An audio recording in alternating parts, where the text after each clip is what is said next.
It's around 6 a.m. on June 6th, and I'm about to meet up with some friends to visit Fantasy Springs. Most of us have vacation packages, but I also visited this new area during sneak previews last week with a regular ticket. So I have some tips for you no matter which type of ticket you plan to visit with. Anyway, I'm gonna get breakfast, then head over to DisneySea.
My friends and I got wristbands when we entered Fantasy Springs because we had Fantasy Springs magic tickets from our vacation packages. Regular ticket holders can only enter Fantasy Springs with Premier Access or Standby Pass, which I'll explain later in this video. We wanted to go on Anna and Elsa's Frozen journey, but it wasn't open. So instead, I walked around taking pictures and actually saw Anna and Elsa interacting with guests. I followed them around for a while, but soon the ride opened and I was ready to board my boat.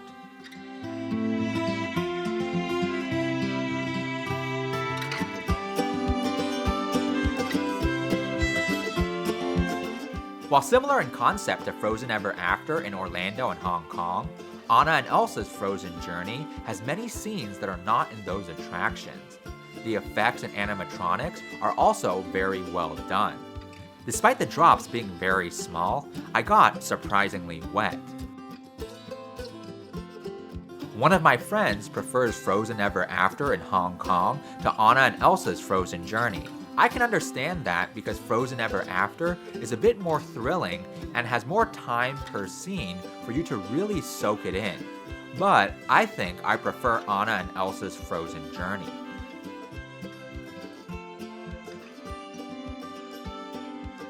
When the ride reopened, only guests with Fantasy Springs Magic tickets or Disney Premier Access could enter the queue. Guests with Standby Pass had to wait a little bit. If you don't know the difference, Disney Premier Access, or DPA, is a paid service that allows you to access priority lines. Standby Pass is free and allows you to experience things in the park that have restricted entry. Both of these can be booked within the app and will give you a 1-hour time window for rides in Fantasy Springs. Once you've booked one of these, you won't be able to book another one for a period of time.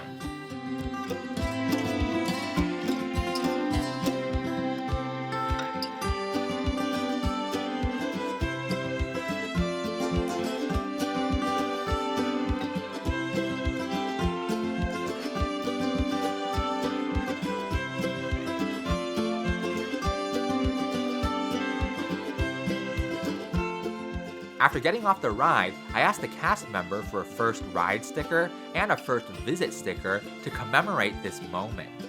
Then I saw Princess Belle, who was just leaving.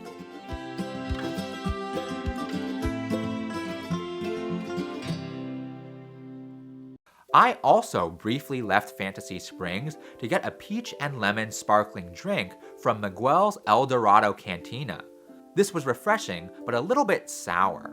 Since I had an unlimited free drink ticket from my vacation package, I didn't have to pay anything for this. After my drink, I headed back to Fantasy Springs to ride Rapunzel's Lantern Festival. On this ride, you get to experience Rapunzel's best day ever. After sailing past Rapunzel in her tower, the boat enters the dark portion of the ride.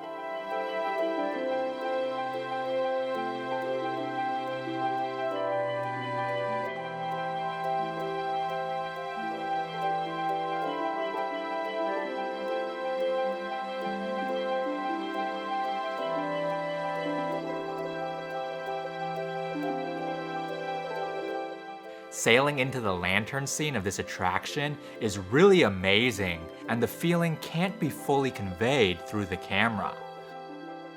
I just wish that this ride was a little bit longer.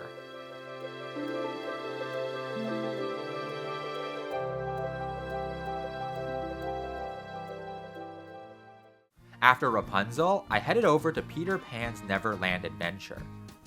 On this attraction, we join Peter Pan and the Lost Kids in a ship that actually feels like it's flying.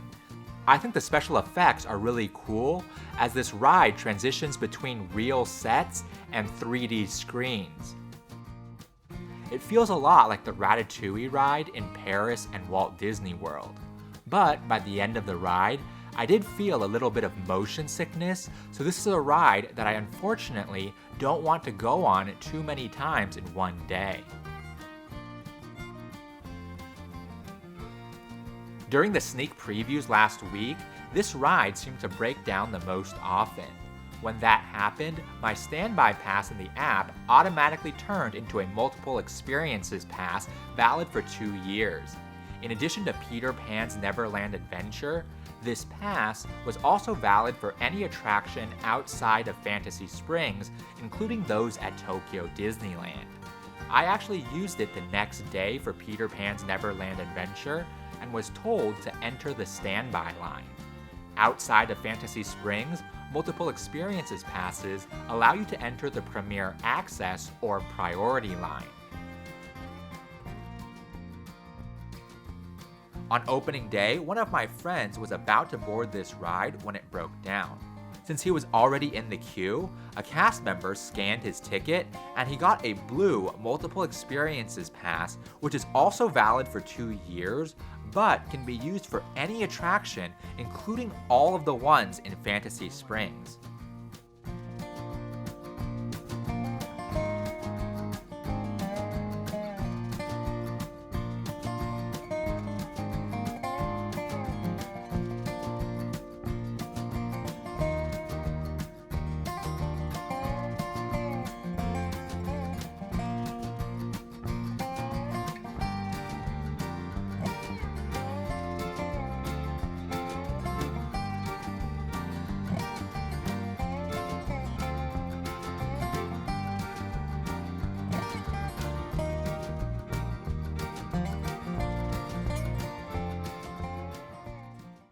After Peter Pan, I headed over to Fairy Tinkerbell's Busy Buggies. While this ride doesn't have Premier Access, guests with Fantasy Springs Magic tickets still have a priority line that allowed us to board faster than guests with Standby Pass. The moment I entered the queue, I felt like I had shrunken down and been brought into Pixie Hollow. On this short attraction aimed at children were participants in Tinkerbell's delivery service, which brings parcels to areas of Pixie Hollow with different seasons. This ride brought back fond memories of Heimlich's Choo Choo Train, which used to be at California Adventure. But I like Fairy Tinkerbell's Busy Buggies even more than I like the Choo Choo Train.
After going on all 4 rides in Fantasy Springs, I began to re-ride them. Unlimited access to the priority lines is one of the benefits of the Fantasy Springs Magic ticket. To get this ticket, you'll need to book either a vacation package or a stay at the Fantasy Springs Hotel. After visiting during sneak previews without it, I highly recommend that you get this ticket if you want to visit Fantasy Springs. During the sneak previews, even when I arrived at 6 a.m. before the Disney Resort line started running, I was not able to ride Frozen. You basically had to arrive at 5 a.m. before any public transit arrived in the area. For the couple of days after opening day, some people arriving on the first Disney Resort line train were able to get standby passes for Frozen, but unable to get Disney Premier access for any attraction. A better option for regular ticket holders who don't want to wake up early is to stay at the Miracosta, which allows you to enter DisneySea 15 minutes before regular guests. This means that you should be able to get standby pass for Frozen and possibly even DPA. Each standby pass and Disney Premier access gives you a 3-hour time window to enter Fantasy Springs that starts at the same time as your pass. If you're lucky enough to get both standby pass and Premier access, then you'll have 2 time windows to enter Fantasy Springs. So you can go on your first ride, then do other things at DisneySea, and come back for your second ride. Anyway, my friends and I had a mobile order for a late lunch, so I stopped by Oaken's OK Foods to get a snack. I thought this cinnamon and meat bread actually tasted surprisingly good. After that snack, I headed to the Emporio at the front of the park where you can buy Fantasy Springs themed merchandise. Now let's take a look at these items.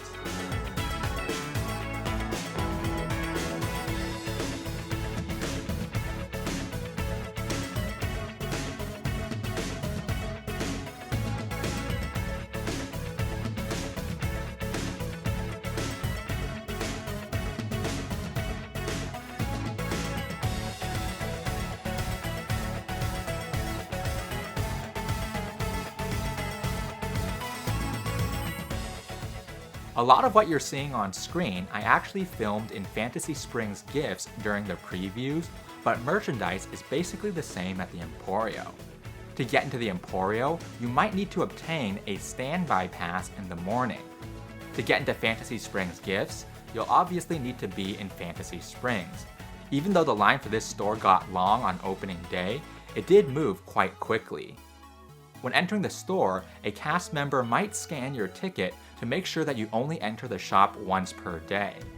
Your ticket might get scanned again when you're making a purchase to make sure that you only buy one of each popular item.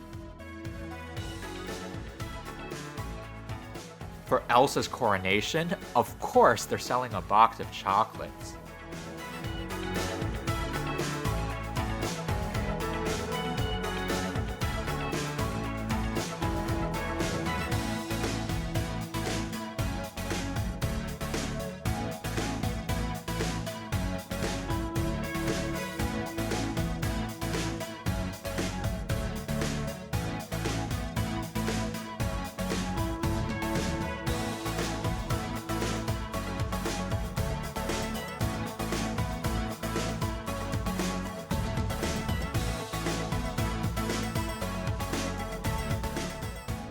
This plush charm of Cheese, the mouse who helps Tinkerbell with her deliveries, seems to be the most popular item. So if it's available and you're thinking about getting it, don't hesitate or it'll likely sell out. The Mickey and Minnie badges are also super popular and likely to sell out.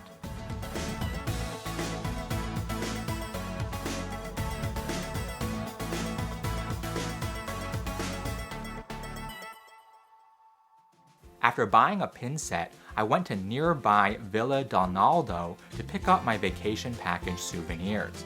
In addition to a shoulder bag, I got a choice of 3 original goods, so I picked the tote bag. After this, I headed to Dockside Diner to try the grape and kiwi drink. This had some crunchy stars on top and was a bit sweeter than the lemon sparkling drink from Miguel's.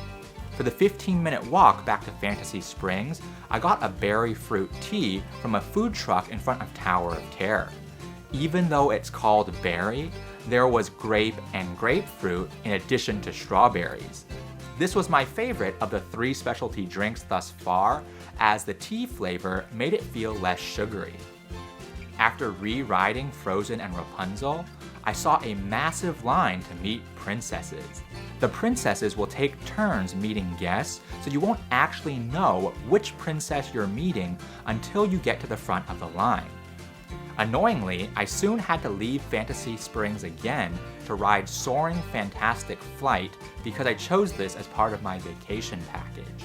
Both the ride and the walk to the ride took a long time, so when I was done, our mobile order time for the Royal Banquet of Arendelle had arrived. When you step into the counter area of the Royal Banquet of Arendelle, you might smell the scent of chocolate. This restaurant is surprisingly big, and many portraits on the wall will feel familiar from the movie.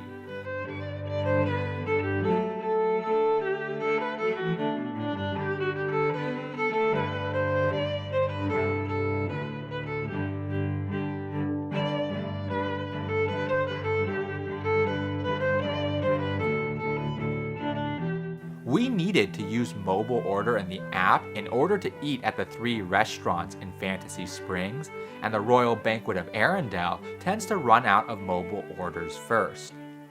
During a sneak preview, I tried the seafood pie, which comes with potato gratin and a smoked salmon salad. My friends who had tried both the seafood and beef pies prefer the seafood, with one reason being that the sauce for the beef is a bit too rich. The parts of the meal I enjoyed the most were actually the smoked salmon salad and the dessert. I especially liked the chocolate mousse under the Olaf marshmallow. On opening day, I got a kids meal, and I actually enjoyed this more than the seafood pie meal. The potato salad with sesame was interesting, but picky children might not like this as much as the meatballs. Since I already had several sugary drinks, I used my drink ticket to get an iced tea. Our lunchtime was just before the Fantasy Springs greeting show at the front of the park, so my friends who finished eating before me left to head over there. Anyway, here are some clips from the show.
After a few more rides, I decided to redeem my vacation package popcorn coupon at the Popcorn Wagon in Fantasy Springs.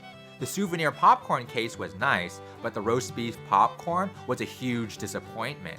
Nobody in our group really liked it, and it came in this boring red box instead of the blue Fantasy Springs popcorn box that was available at other popcorn stands in the park.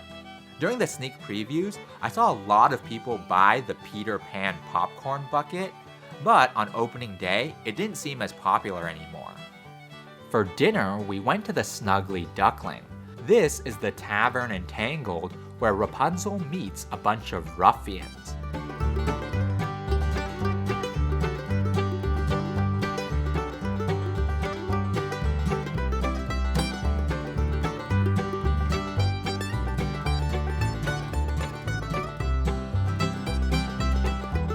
I got the cheeseburger, which was surprisingly good, but I think I may slightly prefer the shrimp burger that I had during a sneak preview. One thing I really appreciate is that unlike at other sandwich and burger restaurants at Tokyo Disney, you can choose salad instead of fries as your side in the set meals. Between these two meals, I tried both of their desserts. I liked both of them and don't really have a favorite, so I recommend getting whatever one looks interesting to you. On opening day, I also got the magical milk tea. The first few sips were extremely good, but as the ice started melting, it got a little bit watered down.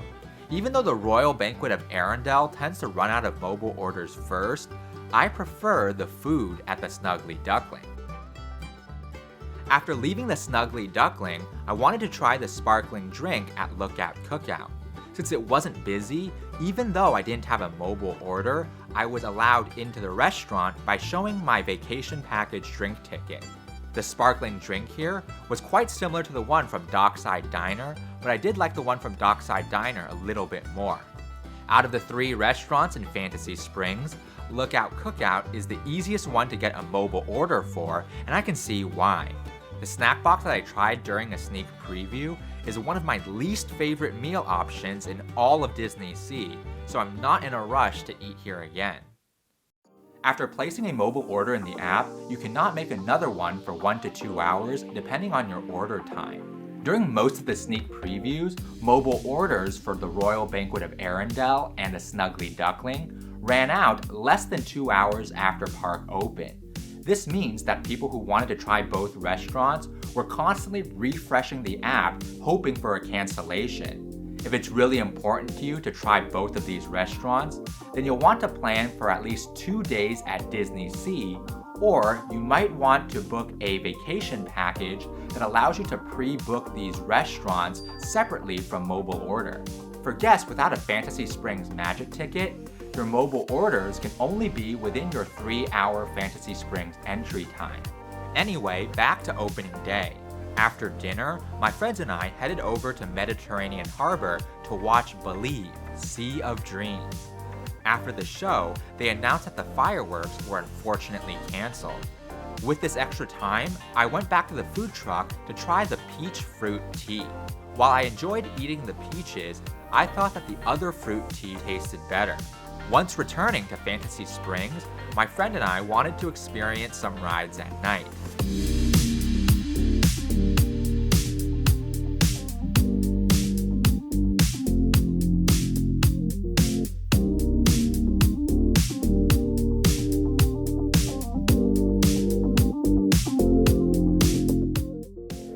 Fairy Tinkerbell's busy Buggies actually did feel quite different at night.